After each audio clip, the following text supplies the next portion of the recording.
Friends, welcome back to the channel. CA Rashi Mandan के channel में आपका स्वागत है।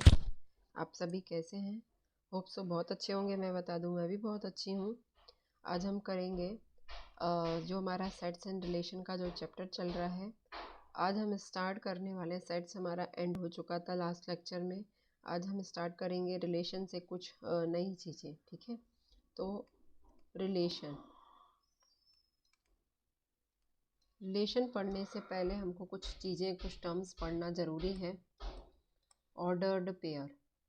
ऑर्डर्ड पेयर क्या होता है? ऑर्डर्ड पेयर मतलब ऑर्डर्ड पेयर जिसको जैसे ए एंड बी ऐसा लिखा है, तो इनको बोला जाएगा ऑर्डर्ड पेयर। ठीक है, तो a pair A B of number such that the order in which the number appears is important is called the ordered pair. मतलब वो किस फॉर्म में दिए जाते हैं। ठीक है, तो इसको क्या बोला जाएगा? इसका जो ये फर्स्ट होता है, इसको फर्स्ट कंपोनेंट बोला जाएगा एंड इनको सेकंड कंपोनेंट बोला जाएगा।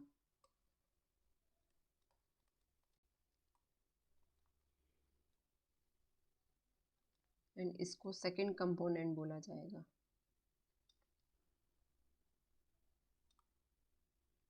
ठीक है, इस ये चीज़ को हमेशा ध्यान में रखना है कि कभी भी A and B A B and B A if and only if A is equal to B, अगर A is equal to B के रहेगा तो ही ये हो पाएगा। ठीक है, चलो इसका एक एग्जाम्पल कर लेते हैं। एग्जाम्पल है, हमें फाइंड करना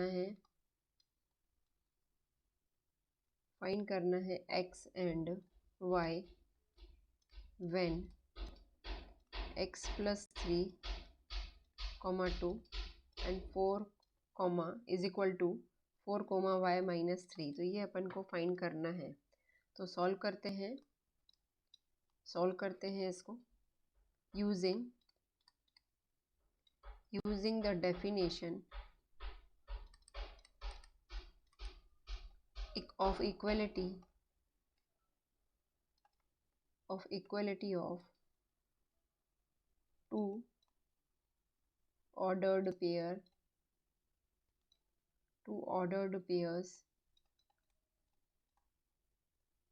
we have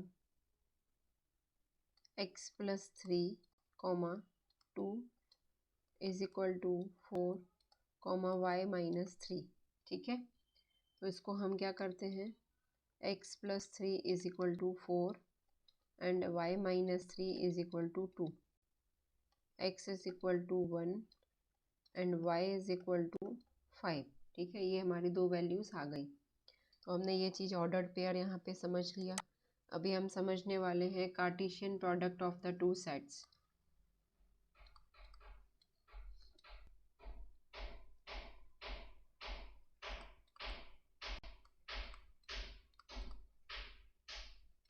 Cartesian product of two sets. ठीक है, ये देखना है अपन को। तो use in relation and function, ये दोनों में ही यूज़ होता है कार्टेशियन प्रोडक्ट। ये होता क्या है? कार्टेशियन प्रोडक्ट होता है a multiplied by b is equal to A belongs such that a belongs a and b belongs b। ठीक है, तो ये अपन को देखना है। इस टाइप से कार्टेशियन प्रोडक्ट आता है। ठीक है, तो एग्जांपल देख लेते हैं इसका। कार्टेशियन प्रोडक्ट में जैसे हमारे पास a इज इक्वल टू 1 2 दिया है एंड अपन को b is equal to a b और c दिया है। देन क्या अपन को फाइंड करना है? इनका कार्टेशियन प्रोडक्ट निकालना है, a मल्टीप्लाइड बाय b। तो ये कैसे आएगा अपन का?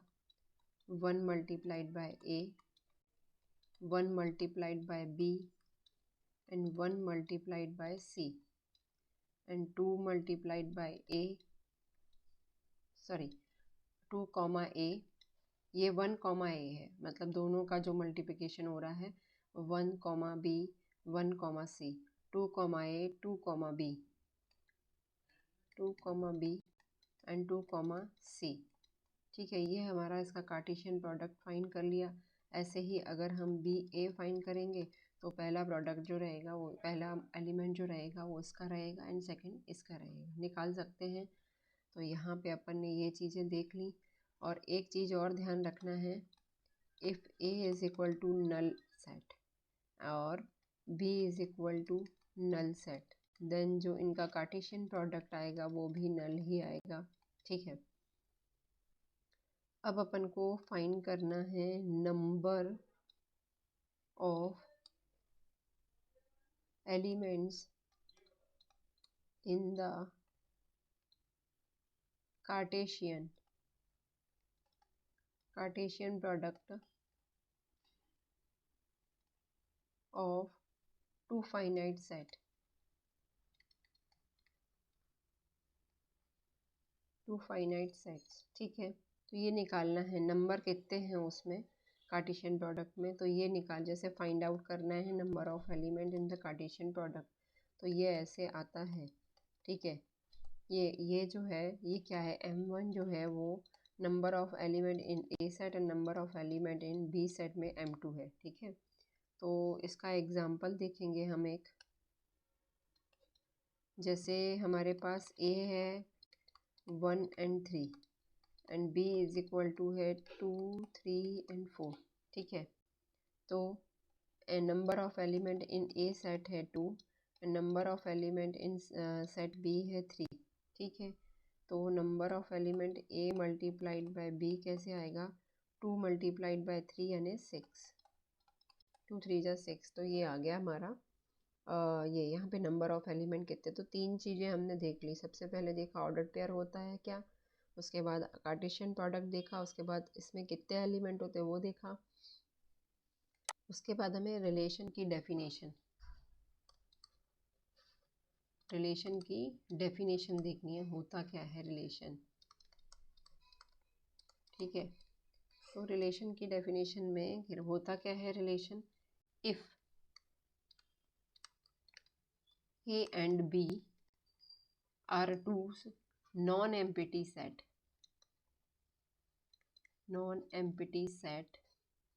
sets, then any subset of A multiplied by B is called relation। मतलब ए और बी दो नॉन एम्प्टी सेट है, कोई भी जो भी सबसेट रहेगा ए और बी का इज कॉल्ड रिलेशन। ठीक है, उनको रिलेशन बोला जाएगा फ्रॉम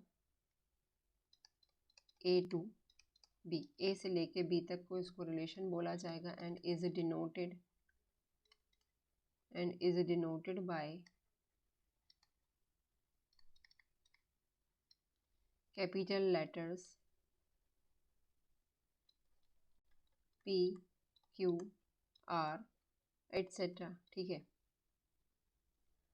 उसके बाद है ये चीज़ हमें नोटिस करनी है, इफ़ आर यानी relation, if R is a relation, if R is a relation and X and Y belongs to R. ठीक है, belongs to R, then it is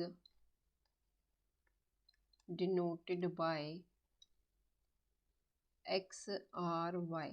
ठीक है, इसको ऐसे डिनोट करेंगे एंड इसको रीड कैसे करेंगे, इसको रीड करेंगे read as x is related to y, x is related to, क्योंकि उनमें रिलेशन आ गया related to y under the relation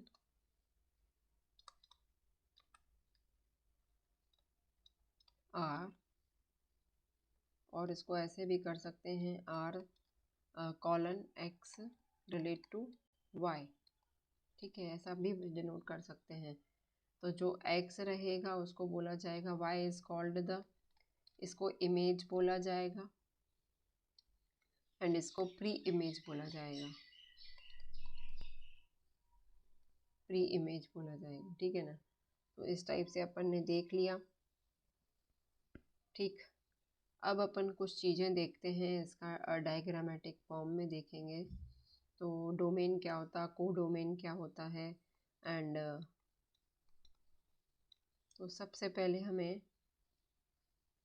diagram बनाना पड़ेगा। सबसे पहले कैसे, अपन के पास है ए में कितने एलिमेंट हैं, एग्जाम्पल लेके कर लेते हैं 1 2 3 4 एंड 5, ठीक है, ये है। एंड बी में कितने हैं 1 4 9 एंड 12, ठीक है।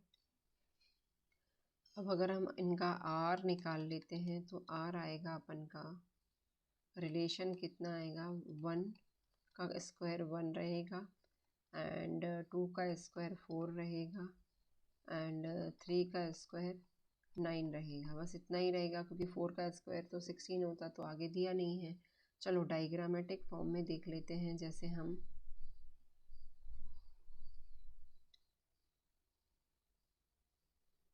ये हमारा ए है एंड ये हमारा बी है, तो 1 2 3 4 5 एंड 1 4 9 एंड 12। तो देखो इनका रिलेशन 1 से 1 में रहेगा, 2 का 4 से रहेगा, 3 का 9 से रहेगा, ठीक है। तो इनको बोला जाएगा कि ये रिलेशन है। अच्छा, अब अपन को क्या करना है, डोमेन क्या होता है। डोमेन मतलब the set of all first, the set of all first components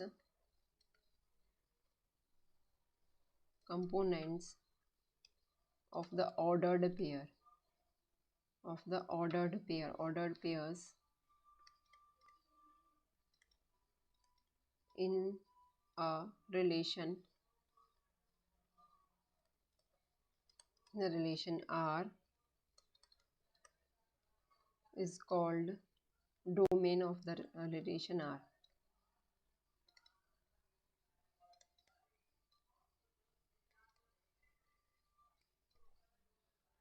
यानी क्या, तो हमारा एग्जाम्पल हो जाएगा, that is domain R is equal to, domain R is equal to जो है हमारे एग्जाम्पल में हो जाएगा 1 2 3, डोमेन हो जाएगा 1 2 एंड 3, जिनके यहाँ पे उसमें सेट बी में उनके स्क्वायर्स हैं, ठीक है। ऑर्डर्ड पेयर का बोला है, ठीक है ना।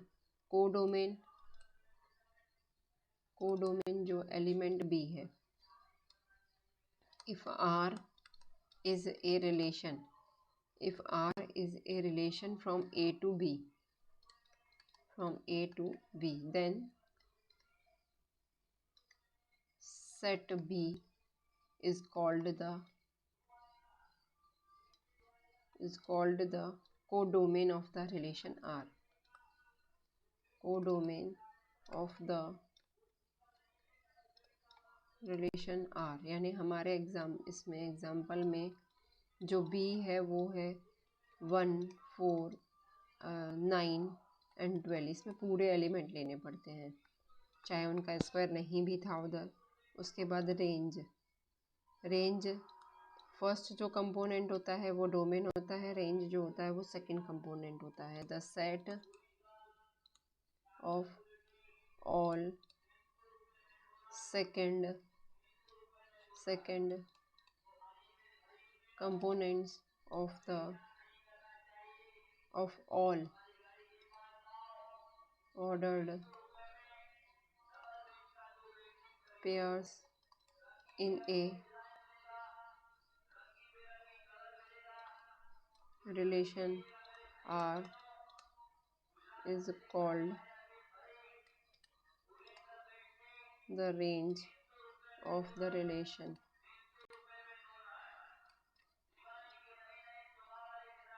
तो यहाँ पे B कौन सा हो जाएगा, जो B रहेगा 1 4 एंड 9, समझ में आ गया। तो ये चीज़ अपन ने देख ली, ठीक है। 3 कंसेप्ट अपन ने देख लिए। नेक्स्ट वीडियो में इससे रिलेटेड कुछ मैं टाइप्स बताऊंगी रिलेशन के। Thanks for watching and thanks for support.